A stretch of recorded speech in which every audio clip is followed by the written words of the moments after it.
Durante 3 años envié dinero cada mes al esposo de mi hija, creyendo que ella había muerto en un accidente. Entonces, una mañana la vi, de lejos, caminando por la calle con otro hombre, viva, sonriendo, sin saber que yo estaba ahí mirando. Y lo que descubrí después fue mucho peor que cualquier muerte. Antes de continuar, necesito preguntarte algo. ¿Desde qué país o ciudad estás viendo esto ahora? Escríbelo en los comentarios, porque me encanta saber que estamos conectados por esta historia, aunque sea desde tan lejos. Una observación importante. Algunos elementos de esta historia han sido adaptados para fines narrativos. Pero la esencia de lo que vas a escuchar es verdadera. Y la lección que conlleva puede proteger a alguien que amas. Tenía 72 años cuando el mundo que conocía empezó a desmoronarse una mañana de martes, mientras esperaba el camión en la esquina de la calle de las Jacarandas. No era un día especial. El cielo estaba de ese gris descolorido que el invierno deja sobre la Ciudad de México como una cobija vieja, y yo cargaba en la bolsa la cartera de medicinas del mes, 2 recetas médicas y el comprobante del depósito que había hecho la víspera.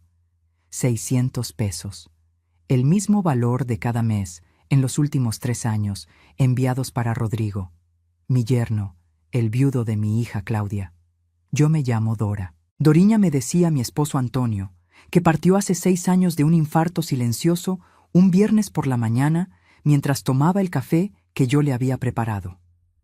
Me quedé sola en una casa que antes tenía olor a familia y aprendí que la soledad tiene un peso físico, como una piedra que va creciendo en medio del pecho. Cuando Claudia murió, o cuando pensé que había muerto, esa piedra dobló su tamaño. El accidente ocurrió en marzo de hace 3 años. Rodrigo me llamó tarde por la noche, con la voz quebrada de una forma que nunca voy a olvidar, diciendo que su carro se había salido de la carretera en una curva mojada entre Cuernavaca y Tepoztlán, que Claudia no había resistido, que él estaba en el hospital, herido, pero vivo, que mi nieta Isabela, de 4 años, había salido ilesa porque estaba con su abuela paterna ese fin de semana. Me caí de rodillas en el pasillo de mi casa. El velorio fue a caja cerrada. Rodrigo dijo que el estado del cuerpo no permitía que yo la viera, y yo, que nunca fui mujer de cuestionar cosas en momentos de dolor, acepté. Firmé los papeles que me trajeron, miré la urna de madera oscura y despedí a mi hija única en un panteón frío, con 16 personas, y ninguna de ellas me parecía completamente real. En los meses siguientes, Rodrigo me fue contando sobre las deudas. Claudia había pedido un préstamo para remodelar su casa sin contarme, por vergüenza de admitir que lo necesitaba. Eran 28,000 pesos. Los cobradores estaban llamando. Él apenas podía trabajar por las secuelas del accidente, e Isabela necesitaba escuela, apoyo psicológico, todo. ¿Qué podía hacer yo? Empecé a mandar 600 pesos al mes. Los sacaba de mi pensión de maestra de primaria jubilada, recortaba aquí y allá, dejaba de comprar medicina cuando pensaba que podía pasar sin ella, me mentía a mí misma diciendo que todo estaba bien. Lo hacía por Isabela, porque se lo había prometido al fantasma de Claudia, que yo cuidaría de su hija, porque Antonio habría hecho lo mismo, y yo necesitaba actuar como él lo haría para seguir sintiéndome completa. 3 años. 36 depósitos, poco más de 21,000 pesos de mi pensión de maestra, sin contar los extras de Navidad, el cumpleaños de Isabela, los uniformes escolares. Y fue una mañana de martes, esperando el camión, cuando la vi. Estaba del otro lado de la calle, caminando hacia la panadería de Don Beto. El cabello más corto de lo que recordaba, teñido de un rojo oscuro que Claudia nunca habría elegido en vida. Al menos no la Claudia que yo conocía. Pero la forma de caminar era la suya. Ese paso ligeramente apresurado, el hombro derecho un poco más alto que el izquierdo, la forma en que inclinaba la cabeza cuando miraba hacia un lado.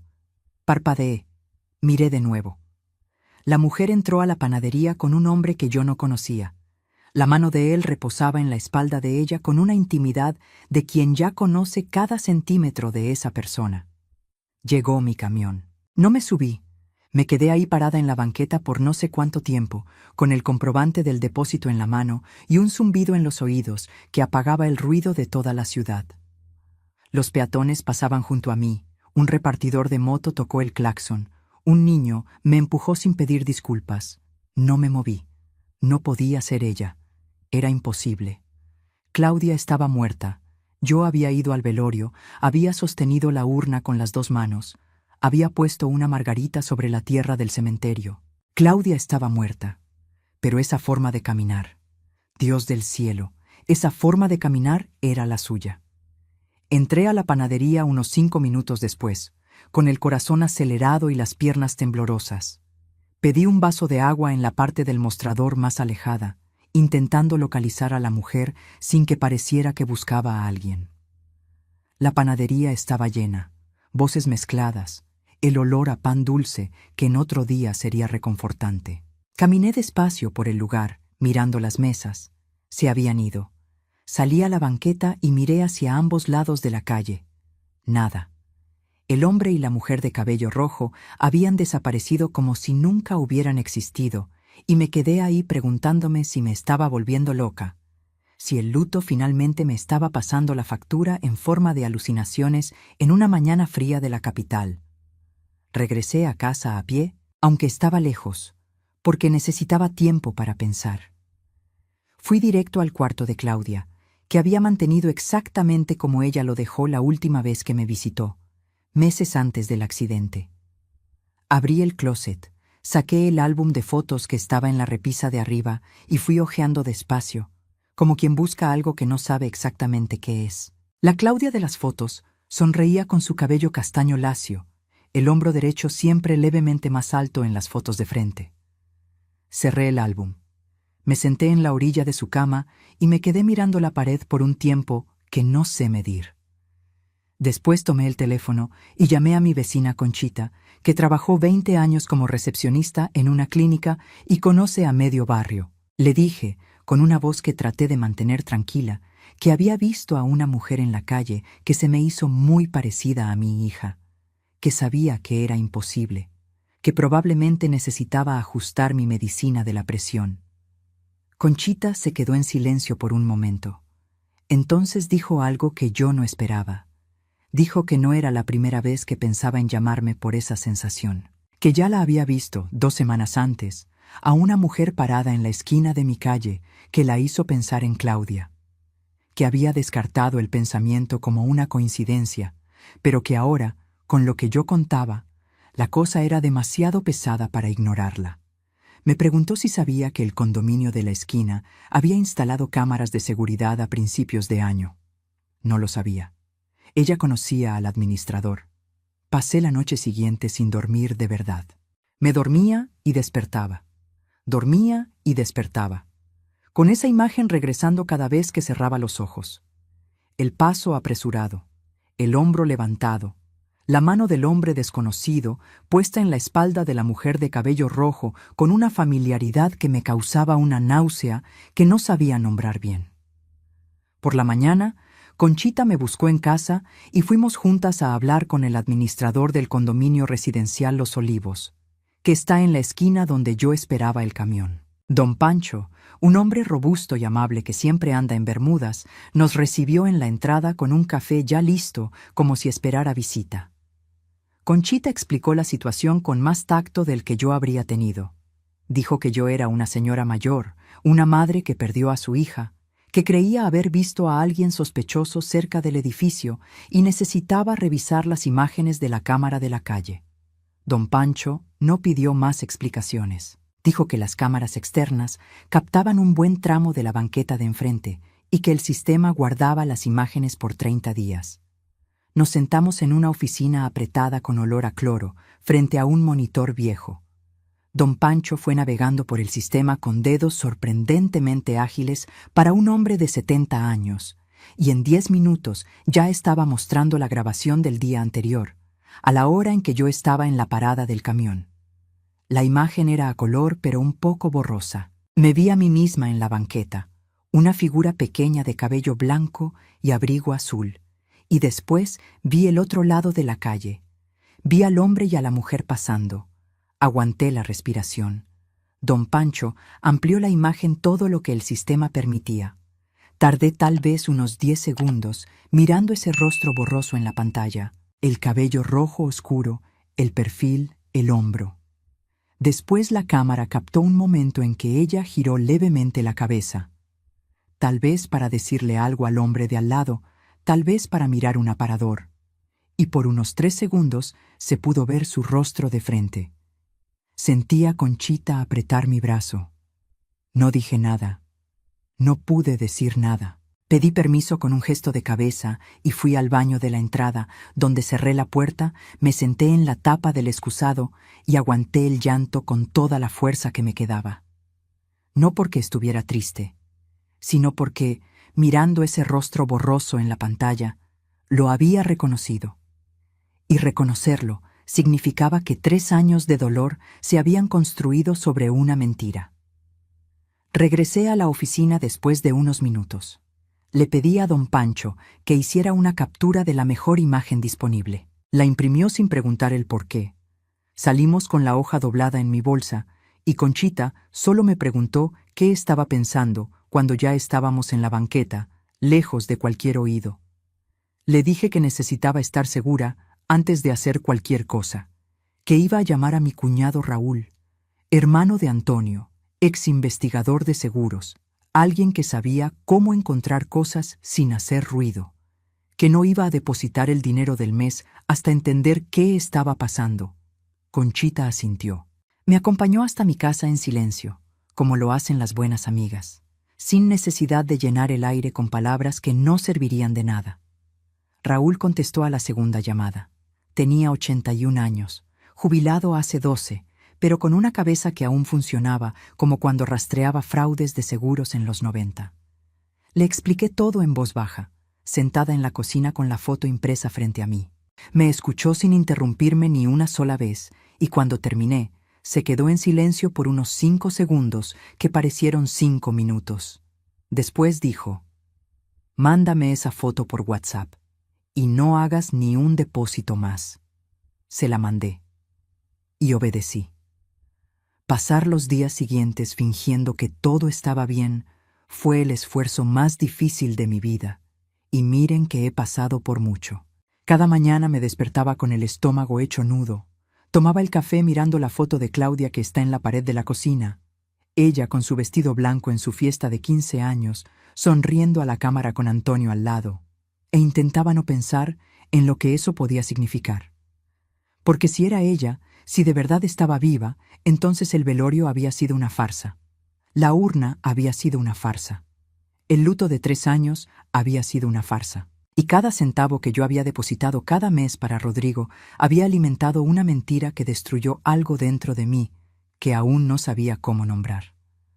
Raúl me llamó 4 días después. Su voz sonaba diferente, demasiado controlada, como se pone alguien cuando está aguantando mucho. Dijo que había logrado localizar a Claudia. Estaba viva. Vivía en un departamento rentado en la colonia Polanco, a unos 20 minutos de mi casa, con un hombre llamado Fabio Meireles, empresario del ramo de eventos.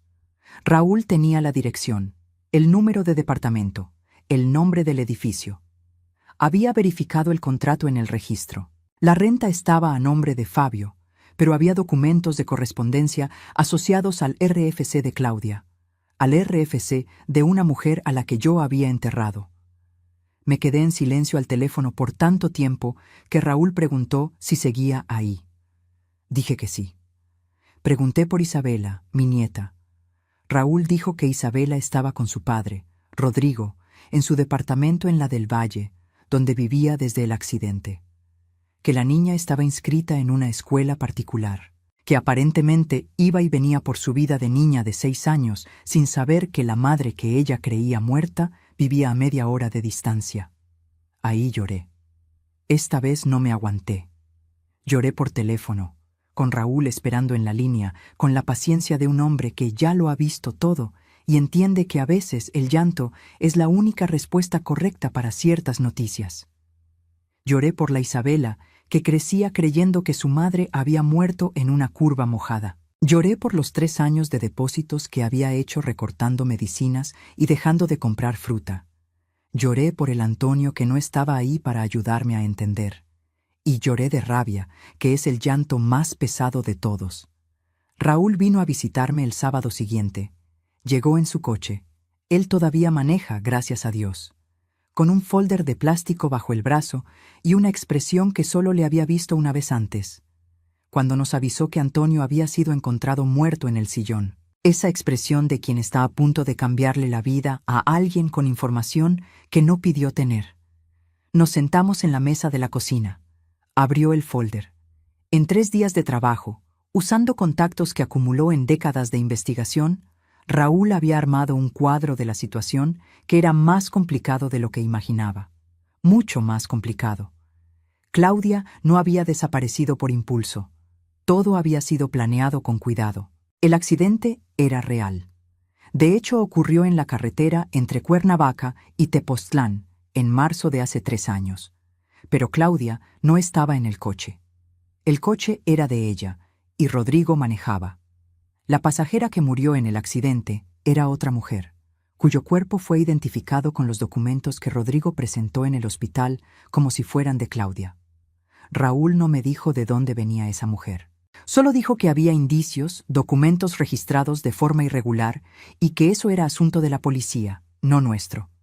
Me quedé mirando los papeles que él había esparcido en la mesa. Copias de registros, estados de cuenta que no lograba descifrar, una foto impresa de baja calidad mostrando a Claudia y al hombre llamado Fabio entrando a un restaurante. E intenté organizar lo que estaba sintiendo. Estaba la traición. El descubrimiento de que mi hija no estaba muerta debería causarme alivio, y lo causaba, pero era un alivio envenenado, porque junto a él venía la conciencia de que ella había elegido desaparecer. Me había dejado creer que estaba muerta, y había seguido con su vida en algún departamento de Polanco con un hombre llamado Fabio, mientras yo recortaba medicinas para mandarle dinero a su esposo. Estaba la cuestión del dinero. ¿Rodrigo sabía que Claudia estaba viva? ¿O él también era una víctima? ¿Las deudas que me presentaba eran reales? ¿O a dónde iba el dinero que yo mandaba? Y estaba Isabela, la niña que crecía sin madre por elección de su propia madre. Raúl leyó mi expresión y fue directo al punto, como siempre. Dijo que, antes que nada, yo tenía que decidir qué quería. Si quería enfrentar a Claudia, si quería involucrar a la policía, si quería proteger a Isabela por encima de todo. Porque las 3 cosas podían ser compatibles, pero el camino para cada una era diferente, y yo tenía que elegir por dónde empezar. No tuve que pensarlo mucho.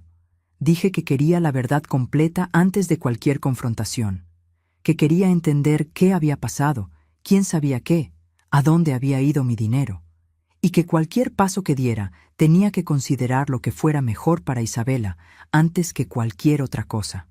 Raúl asintió. Dijo que era la respuesta correcta. En las semanas siguientes, Raúl fue y vino varias veces con nueva información, y cada visita añadía una capa a un cuadro que se volvía más perturbador con cada revelación. Descubrimos que Rodrigo seguía recibiendo mi depósito mensual. El hombre tenía el descaro de llamar una vez al mes para dar noticias de Isabela, y nunca, ni una sola vez, dio señal de que supiera que Claudia estaba viva. Lo que planteaba la pregunta, ¿él sabía y estaba fingiendo? ¿O era genuinamente una víctima, abandonado por su esposa tanto como yo? Raúl fue discretamente a verificar las finanzas de Rodrigo a través de una conocida que trabajaba en una casa de bolsa. Lo que encontró fue desconcertante. Rodrigo no estaba en dificultades financieras. Tenía un empleo estable como ingeniero en una constructora, ganaba bien, vivía en un departamento de 2 recámaras bien mantenido. Las deudas que me había presentado justo después de la supuesta muerte de Claudia, esos estados de cuenta y notificaciones que había esparcido en mi mesa de la cocina mientras yo aún estaba aturdida por el dolor, no correspondían a ningún registro que se pudiera encontrar. El dinero que yo mandaba cada mes no estaba pagando ninguna deuda. Simplemente estaba yendo a la cuenta de Rodrigo. Y de ahí descubrió Raúl, después de unas semanas más de investigación, una parte se transfería a una segunda cuenta. Una cuenta a nombre de una persona moral, una microempresa registrada a nombre de Fabio Meireles, el hombre con quien Claudia vivía en Polanco. Me senté con esa información por algunos días antes de poder procesar lo que significaba. Rodrigo sabía que Claudia estaba viva. Él y Claudia habían orquestado la desaparición juntos. Ella se había ido, construido una vida nueva, y el esposo que se quedó atrás, ese hombre de voz quebrada que me llamó la noche del accidente, estaba trabajando con ella. Mi dinero de jubilada iba de mi cuenta a la de Rodrigo y de ahí a la empresa de Fabio, la nueva pareja de mi hija. Me habían convertido en una inversión. Cuando comprendí eso completamente, me quedé sentada en la silla de la cocina por un tiempo muy largo, sin poderme mover, las manos puestas en la mesa. La fotografía de Claudia a los 15 años, sonriéndome desde la pared. El silencio de la casa que, desde la muerte de Antonio, nunca fue completamente cómodo. Pensé en el esfuerzo de cada mes, en la forma en que miraba el estado de cuenta y calculaba si podía mandar los 600 sin dejar de comprar las medicinas para el colesterol, en la forma en que había rechazado una invitación para viajar con el grupo de la iglesia porque no podía darme el lujo de gastar en paseos mientras Isabela lo necesitaba, en cómo me despertaba de madrugada, a veces preguntándome si Claudia estaría orgullosa de mí por estar cuidando a su hija. Quité la foto de la pared. Miré el rostro joven de mi hija. No lloré esta vez. Sentí algo más frío que el llanto, más pesado. Y entonces decidí qué hacer. Raúl no quería que fuera sola. Dijo que era peligroso, que estaba emocionalmente comprometida, que podría hacer algo impulsivo que estropearía cualquier proceso legal posterior. Dijo que debía dejárselo a la policía, que las pruebas que había reunido eran suficientes para una demanda, que lo correcto era buscar a un abogado y dejar que las autoridades actuaran. Escuché todo. Asentí con la cabeza mientras él hablaba. Y el jueves siguiente tomé el camión sola hacia la colonia Polanco. No iba a confrontar a Claudia. Todavía no. Solo quería ver. Necesitaba una confirmación que fuera más allá de imágenes borrosas de cámaras de seguridad y papeles del registro que apenas sabía leer. Necesitaba ver a mi hija con mis propios ojos, de cerca, sin el vidrio de una pantalla o el papel de una fotocopia de por medio. La dirección que Raúl me había dado era un edificio de clase media alta en una calle arbolada. Llegué alrededor de las 10 de la mañana y me senté en una banca de un parque que había al otro lado de la calle, con la apariencia de una señora mayor descansando, lo cual no era muy diferente de la realidad. Compré un jugo en un puesto cercano. Esperé. Por 1 hora y media no pasó nada relevante. Personas saliendo y entrando del edificio, una señora de la limpieza con un carrito de mandado, 2 hombres de traje que parecían retrasados para alguna junta. Entonces la puerta de vidrio del lobby se abrió y ella salió. Esta vez estaba lo suficientemente cerca para verla sin ninguna duda. Era Claudia, mi hija, con el cabello rojo oscuro que no le quedaba nada bien, una bolsa de piel beige al hombro, lentes oscuros que no traía puestos cuando la vi en la parada del camión. Caminó en dirección opuesta a la mía, con ese paso apresurado que conocía desde que tenía 5 años, y corría por la cocina de mi madre detrás del gato. Me quedé en la banca. No me levanté, no la llamé, no hice nada. Observé a mi hija caminar y desaparecer en la esquina, y me quedé con esa visión por un tiempo que no sé cuánto duró, sosteniendo el vaso de jugo que se me había olvidado tomar. Una paloma se posó cerca de mis pies. Un camión pasó haciendo ruido. El mundo siguió funcionando con la brutalidad normal con la que el mundo tiene que seguir funcionando, incluso cuando algo dentro de ti se detiene por completo. Regresé a casa. Llamé a Raúl. Le dije que había visto a Claudia, que era ella, sin ninguna duda posible, que estaba lista para hacer lo que él había sugerido. Raúl se quedó en silencio por un momento. Supe que estaba calculando si debía regañarme por haber ido sola. Y entonces dijo que tenía una amiga abogada, la licenciada Patricia, especializada en derecho familiar y casos de fraude, a quien quería presentarme la semana siguiente. Programé la reunión para el lunes. Fueron los 4 días más difíciles de mi vida. Cada mañana despertaba y lo primero que mi cerebro hacía era recordarme que Claudia estaba viva. Y por unos 2 segundos había un alivio enorme y casi físico, antes de que toda la situación regresara de golpe y ese alivio se transformara en algo que no tenía nombre exacto.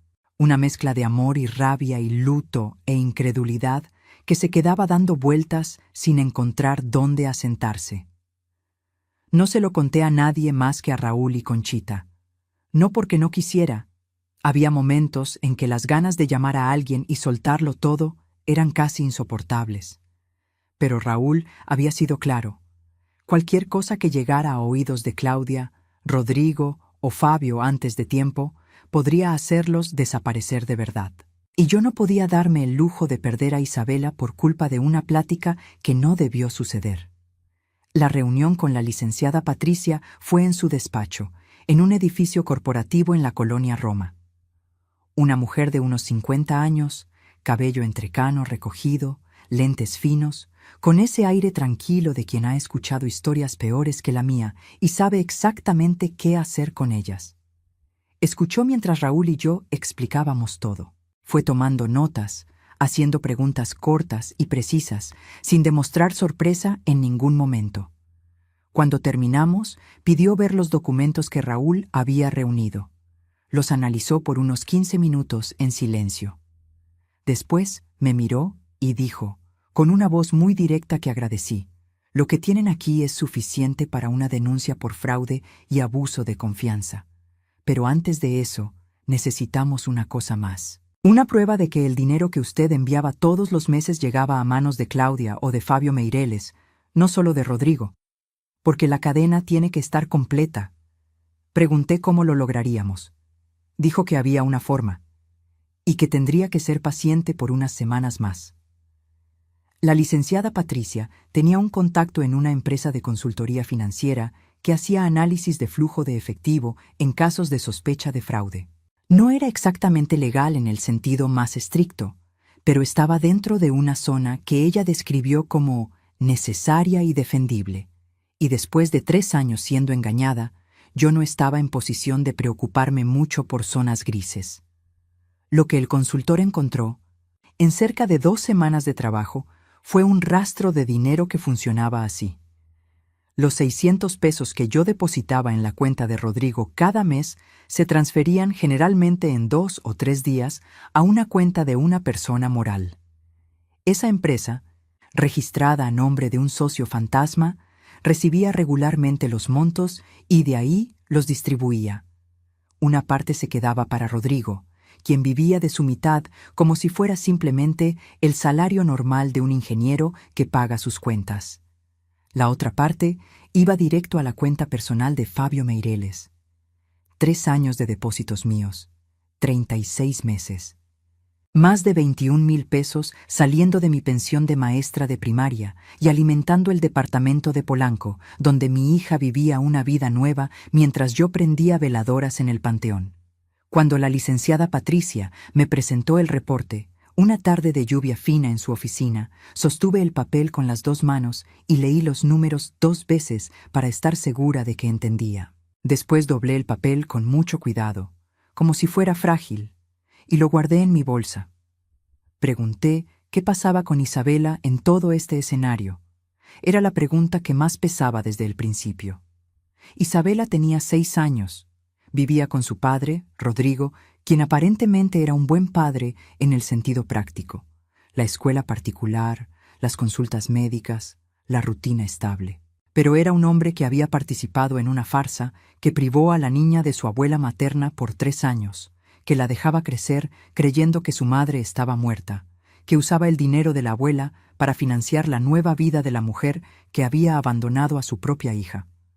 La licenciada Patricia dijo que la situación de Isabela dependía mucho de lo que pasara con los adultos, que si el asunto llegaba a un proceso penal, y así sería, habría una evaluación de la custodia, que, en principio, en casos así, el juez consideraba el contexto completo y había posibilidades de que la custodia pasara a mí, al menos temporalmente, mientras se resolvía la situación. No había pensado en esa posibilidad, que Isabela podría venir a vivir conmigo. Me quedé con ese pensamiento por unos días antes de poder decidir cómo me sentía al respecto. Era aterrador. Yo tenía 72 años.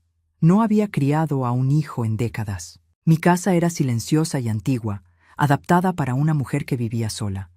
Una niña de 6 años exigía energía, paciencia, una rutina completamente diferente a la mía. Pero era Isabela. Era la hija de Claudia, los ojos de Antonio, la sonrisa de mi madre que había muerto sin ver crecer a su bisnieta. Era la única parte de esa familia que todavía era inocente en todo esto. Le dije a la licenciada Patricia que, si había cualquier posibilidad de que Isabela necesitara un hogar temporal, yo quería ser esa posibilidad. Lo anotó. La semana siguiente fue de preparativos. La licenciada Patricia levantó la denuncia junto con Raúl, presentando todas las pruebas que habíamos reunido. El Ministerio Público que recibió el caso era un hombre de mediana edad con cara de quien ya no se sorprende con nada, y leyó el material con atención antes de mirarme y decir que era un caso sólido. Se estaban preparando órdenes, una para Rodrigo y otra para la pareja, Claudia y Fabio. Habría cateos en las direcciones. Las cuentas bancarias serían bloqueadas preventivamente.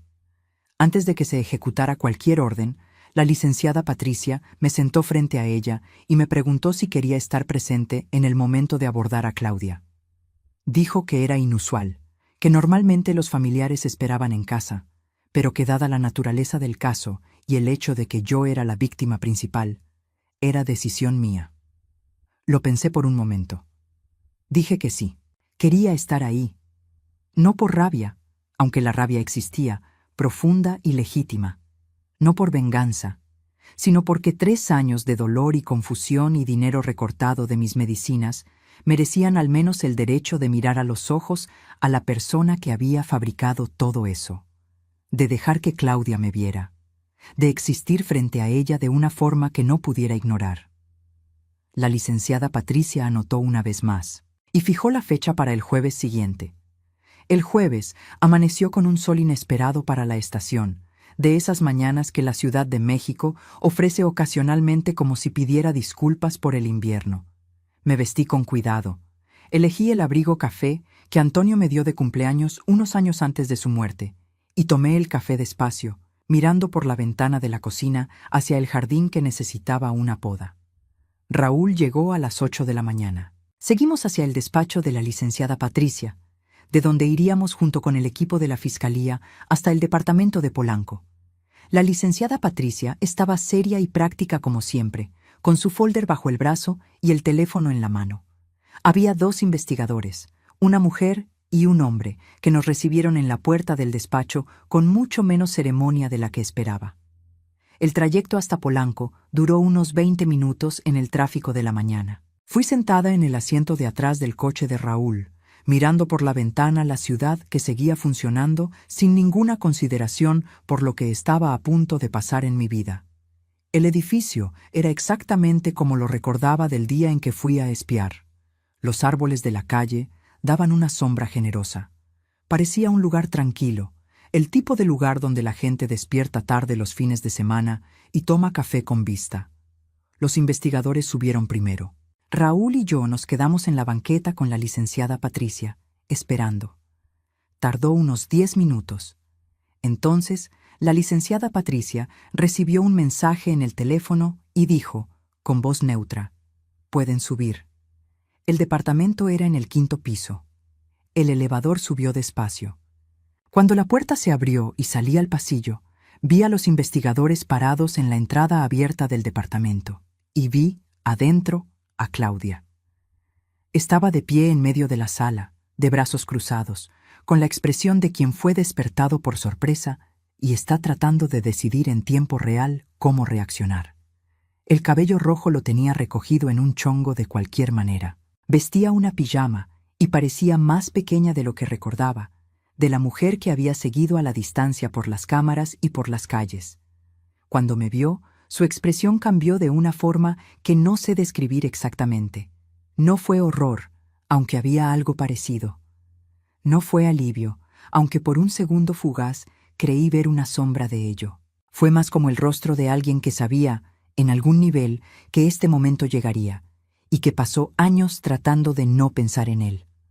No dije nada en el primer momento, ella tampoco. Los investigadores estaban anotando cosas, abriendo cajones con cuidado, haciendo su trabajo con la eficiencia discreta de quien ya ha cumplido muchas órdenes. Fabio no estaba en el departamento. Se había ido más temprano a trabajar, descubrimos después. Sería abordado en su oficina. Entré a la sala y me quedé parada a unos 2 metros de mi hija. Había muchas cosas que podría haber dicho. Había preguntas que había formulado y reformulado a lo largo de semanas, discursos que había ensayado en mi cabeza durante las madrugadas en que el sueño no venía. Había rabia suficiente para llenar esa sala, ese piso, ese edificio entero. Pero cuando finalmente estuve ahí, a 2 metros de ella, lo que salió fue mucho más simple. Dije solamente, necesitaba verte. Claudia abrió la boca, la cerró, la abrió de nuevo. Dijo, con una voz en la que había un temblor que intentaba esconder, «Mamá, puedo explicarlo». Le dije que sabía todo, del accidente en el que ella no estaba en el coche, del dinero que iba de mi cuenta a la de Rodrigo y de ahí a Fabio, de las deudas que no existían. Se lo dije de una forma tranquila que me sorprendió a mí misma, sin alzar la voz, porque había agotado la voz alta en las madrugadas sola en casa. Lloró. Empezó despacio, después se volvió más intenso, y me vi en uno de esos momentos imposibles en que la persona que te lastimó está frente a ti llorando y el amor que sientes, porque el amor no se va, no funciona así, entra en guerra con todo lo demás que estás sintiendo. No la abracé. No pude. Dije que la investigación estaba hecha, que el proceso estaba en marcha, que la licenciada Patricia le explicaría los pasos siguientes. Dije que lo único que me importaba ahora, lo único que importaba más que cualquier otra cosa, era Isabela. Le pregunté si Claudia sabía que su propia hija crecía creyendo que ella estaba muerta. El llanto de Claudia cambió cuando dije eso. Se volvió diferente, más profundo. Y por primera vez en ese departamento vi en su rostro algo que parecía real, sin cálculos, sin estrategia. Un dolor que reconocí porque era parecido al mío. No dije nada más. Dejé que los investigadores hicieran su trabajo. Di la vuelta y fui a esperar al pasillo con Raúl, quien puso su mano en mi hombro sin decir palabra, que es exactamente lo que un buen cuñado hace. Las semanas siguientes fueron un torbellino de papeles, audiencias, declaraciones y reuniones con la licenciada Patricia que a veces duraban más de 2 horas y me dejaban con dolor de cabeza de tanto concentrarme. Rodrigo fue abordado el mismo día, en su trabajo. Fabio fue detenido en la oficina de su empresa. Los 3 fueron interrogados por separado, y lo que emergió en los días siguientes, a través de fragmentos que la licenciada Patricia me compartía con cuidado, solo lo que necesitaba saber, de la forma en que lograba absorberlo, fue una historia que había empezado mucho antes de lo que imaginaba. Claudia y Fabio se conocían desde hacía 5 años. Su relación había empezado mientras ella todavía estaba casada con Rodrigo, y la decisión de desaparecer se había construido a lo largo de meses, con Rodrigo aceptando formar parte del esquema a cambio de su tajada del dinero que vendría de mi pensión. El accidente real en la carretera, con otra persona en el coche, una situación trágica que los 3 aprovecharon de forma fría y calculada, había sido la oportunidad que esperaban. Ninguna de las explicaciones hacía la cosa más comprensible. Pero al menos tenía la historia completa, y había un alivio pequeño y amargo en entender el contorno de las cosas, aunque el contenido fuera horrible. El proceso penal avanzó. Había pruebas suficientes para acusaciones de fraude y abuso de confianza. La licenciada Patricia dijo que probablemente habría condena para los 3, pero que llevaría tiempo. Los procesos penales en México tienen el ritmo que tienen, y yo, con 72 años, necesitaba hacer las paces con la idea de que la justicia tiene un tiempo diferente al mío. Lo que más me importaba estaba pasando a la par. La situación de Isabela. Con Rodrigo en prisión preventiva y Claudia respondiendo al proceso, hubo una medida cautelar pidiendo la custodia temporal de la niña. La licenciada Patricia había presentado mi nombre como posibilidad, con un informe detallando mi situación financiera, mi salud, mi historia como madre y abuela. Fui evaluada por una trabajadora social en una visita a mi casa que duró casi 3 horas. Una mujer joven, muy seria, que recorrió cada rincón de la casa.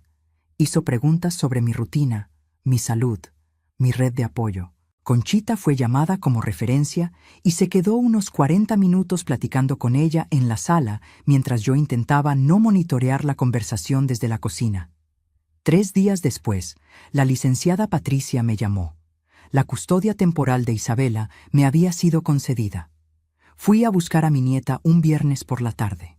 Estaba en un centro de asistencia provisional, y cuando entré a un salón pequeño con juguetes tirados por el suelo y la vi sentada en un rincón con un libro de colorear en el regazo, más alta de lo que recordaba, con el cabello trenzado que alguien había cuidado con cariño.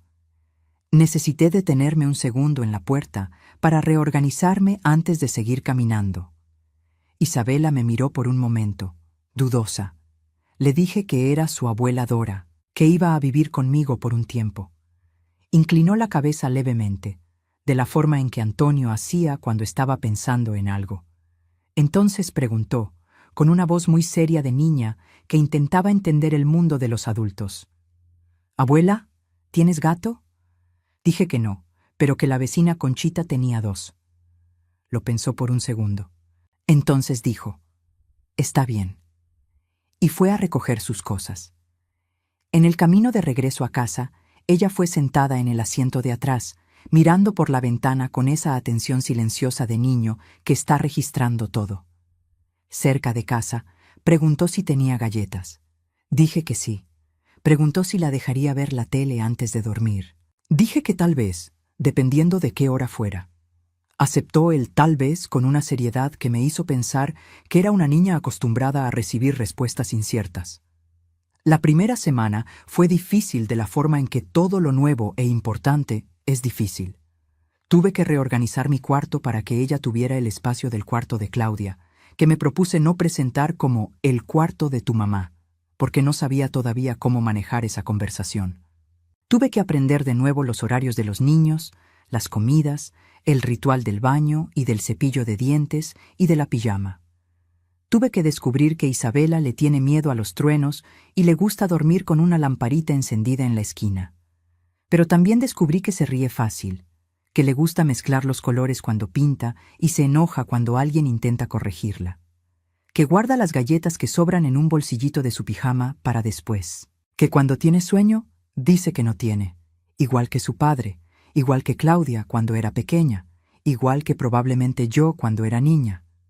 Raúl vino a cenar la segunda semana y se quedó observando a Isabela jugar en la sala mientras tomábamos café en la cocina. Dijo, con ese estilo directo que es típico de él, que me veía 10 años más joven. No dije nada, pero era verdad que estaba durmiendo mejor. El juicio ocurrió casi un año después. Fui al tribunal con la licenciada Patricia y Raúl una mañana de noviembre, en uno de esos días que la capital ofrece a finales de año. Calor húmedo, tráfico pesado, el olor a tierra mojada que siempre me recuerda a la casa de mi madre en provincia. Isabela se quedó con Conchita. La sala del tribunal era más pequeña de lo que imaginaba, con ese olor a papel viejo y aire acondicionado que hace que el ambiente parezca fuera del tiempo. Rodrigo y Fabio estaban en una banca con sus abogados. Claudia estaba aparte, con un defensor de oficio, porque había cooperado con la investigación a cambio de consideración en la sentencia. No me volteé a mirarla cuando entré. Me senté. Miré al frente. El juez era un hombre de unos 50 y tantos años, con lentes y una voz que sonaba cansada de la forma particular de quien lidia hace años con lo que las personas son capaces de hacerse unas a otras. Leyó los términos del proceso con atención. Escuchó los argumentos de los abogados. Examinó las pruebas. Tardó 3 horas. Al final, Rodrigo fue condenado a 4 años de prisión por fraude y abuso de confianza. Fabio recibió 5 años Por el mismo motivo más la participación activa en el esquema financiero. Claudia, en función de su cooperación con la investigación y del hecho de que las pruebas mostraban que ella había sido, en cierta medida, la ideadora menor del esquema, existiendo también un historial de presión por parte de Fabio, recibió 2 años con beneficios de libertad bajo fianza y obligación de reparación del daño. La reparación económica me fue devuelta en forma de un acuerdo que llevaría tiempo concretarse completamente, pero que la licenciada Patricia dijo que era sólido. Cuando salí del tribunal, el sol estaba en el punto más alto del día. Me quedé en la banqueta por un momento, con Raúl y la licenciada Patricia a mi lado, mirando la calle transitada, e intenté identificar qué estaba sintiendo. No era alegría. No exactamente. Era algo más parecido al fin de una tensión que había durado tanto tiempo que ya no recordaba cómo era no sentirla. Antes de subir al coche de Raúl, regresé adentro del tribunal por un momento. La licenciada Patricia fue conmigo. Claudia estaba en el pasillo con la defensora, esperando algún trámite, y cuando me vio pararme frente a ella, se quedó inmóvil. Nos quedamos así por unos segundos, mi hija y yo, con el ruido apagado del tribunal alrededor y toda la historia entre nosotras ocupando el espacio. Le dije, con una voz que salió más firme de lo que esperaba: vas a necesitar reconstruir muchas cosas. Va a ser difícil, pero si un día quieres reconstruir también la relación con Isabela, cuando ella sea lo suficientemente grande para entender y para elegir, yo no voy a impedirlo, porque ella es tu hija, y yo no tengo el derecho de robarle eso. Claudia se me quedó mirando con los ojos llorosos. Dijo, muy bajito: sé que no me lo merezco. Le dije, no te lo mereces, pero no es por ti, es por ella. Y me fui. Raúl estaba esperando en la banqueta con una expresión que no era una sonrisa, pero se le acercaba. Preguntó si estaba bien. Dije que sí. Y era verdad, de la forma imperfecta y complicada en que el bienestar es verdadero cuando la vida ha sido difícil por mucho tiempo. En el camino de regreso a casa, llamé a Conchita y le dije que ya íbamos para allá.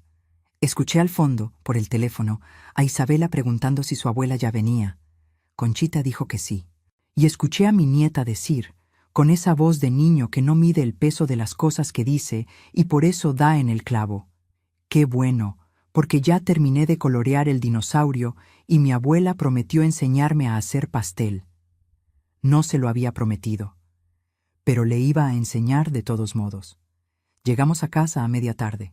Isabela salió por la puerta corriendo con el dibujo del dinosaurio, verde con manchas moradas, porque a ella no le importa que los dinosaurios probablemente no fueran morados, y me lo entregó con la solemnidad de quien da un regalo importante. Miré el dinosaurio. A la niña con los ojos de Antonio. Dije que era el dinosaurio más bonito que había visto en mi vida.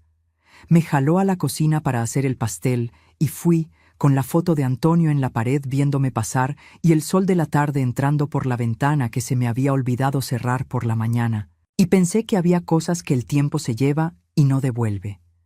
Y había cosas que el tiempo termina devolviendo de una forma diferente a como se fueron. Y era necesario tener valor para reconocer la diferencia entre una cosa y otra. Esa noche, después de que Isabela se durmió con la lamparita encendida en la esquina y las galletas guardadas en el bolsillo de su pijama, me senté en la cocina con una taza de té y me quedé en silencio por un tiempo. No le hablé a la fotografía de Antonio, como a veces había hecho en los años difíciles. No fue necesario. Había una presencia en la casa ahora que llenaba el silencio de una forma diferente, no borrando la ausencia, sino existiendo junto a ella, que es lo mejor que se puede pedir. Pensé en las cosas que aprendí de una forma en que no habría elegido aprender. Que el amor no protege a nadie de la traición, porque el amor es exactamente lo que hace posible la traición. Que la confianza ciega en quienes amamos puede ser una forma de cobardía disfrazada de lealtad. Que preguntar, cuestionar, verificar, incluso cuando duele, incluso cuando parece falta de fe, es a veces la única forma de protegerse a uno mismo y a quien depende de ti. Y que la justicia, cuando llega, llega con la brutalidad discreta de las cosas reales, sin música de fondo, sin transformación mágica, solo con el alivio silencioso de que el peso que cargabas tiene un nombre ahora y será compartido por quien lo creó. Terminé el té. Fui a ver si Isabela estaba tapada, había pateado la cobija hacia un lado, como cada noche, y me quedé por un momento en la puerta del cuarto, mirándola dormir con esa confianza total que tienen los niños cuando se sienten seguros. Necesité 72 años y una de las peores experiencias de mi vida para aprender que proteger a quienes amamos a veces significa no aceptar en silencio lo que se nos dice, que la bondad sin preguntas puede ser usada en nuestra contra, y que cuando algo no tiene sentido, cuando la historia no cuadra, cuando el dinero desaparece de una forma que no cuadran las cuentas, cuando alguien que amamos parece al mismo tiempo presente y ausente, necesitamos tener el valor de mirar de cerca, incluso si lo que encontramos lastima. Especialmente entonces. Cerré la puerta del cuarto de Isabela sin hacer ruido. Fui a la cama. Dormí. Si esta historia llegó hasta tu corazón, haz algo por mí ahora. Deja un comentario aquí abajo con el nombre de tu país o ciudad. Quiero saber desde dónde me estás escuchando. Después, dale clic en me gusta, porque eso ayuda a que esta historia llegue a más personas que tal vez la necesiten. Suscríbete al canal para no perderte las próximas historias. Y si quieres formar parte de algo más grande, apoyar este espacio de historias reales sobre familia, fe y nuevos comienzos, considera hacerte miembro del canal. Cada miembro hace la diferencia. Gracias por quedarte hasta el final. Tu tiempo es valioso, y yo lo sé.